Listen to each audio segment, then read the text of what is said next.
Hi hello అందరికీ ఈరోజు మనం ఆయిల్ లెస్ ఫిష్ ఫ్రై ఎలా చేయాలో చూద్దాం. దీన్ని కూడా మీరు ఒకసారి ట్రై చేస్తారని అనుకుంటున్నాను. ముందుగా 1 స్పూన్ అల్లం వెల్లుల్లి పేస్ట్, 1 స్పూన్ ఉప్పు, హాఫ్ టీ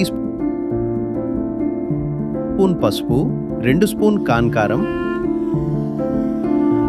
స్పూన్ ధనియా powder, 1 spoon fish masala powder, హాఫ్ స్పూన్ జీలకర్ర పౌడర్. ఈ 3 వేసి బాగా కలపాలి. కొంచెం నీళ్లు వేసుకొని కొంచెం పేస్ట్ లాగా చేయాలి. తర్వాత అదే ముద్దలో 2 టేబుల్ స్పూన్ సన్ఫ్లవర్ ఆయిల్ వేసి బాగా కలపాలి.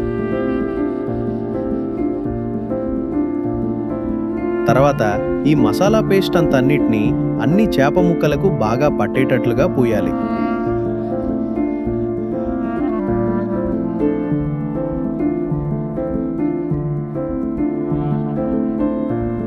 తర్వాత ఒక 15 నిమిషాలు పక్కనుంచుకోవాలి.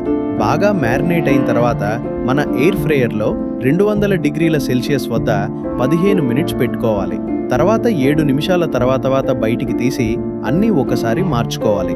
లేకపోతే కింద మాత్రం పచ్చిగా ఉంటుంది, పైన డ్రై అయినట్లుగా ఉంటుంది. అందుకే ఒకసారి మార్చుకోవాలి.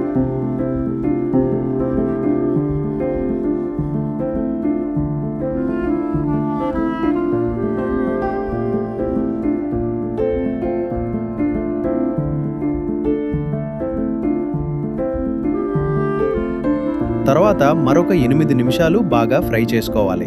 అంతేనండి, oils less fish fry ready అయింది. దీనిని జొన్న రొట్టెతో తింటే చాలా రుచికరంగా ఉంటుంది. మీరు కూడా ఒకసారి ట్రై చేసి కామెంట్ చేయండి. మరియు సబ్స్క్రైబ్ చేయడం మాత్రం మర్చిపోకండి. Thank you for watching.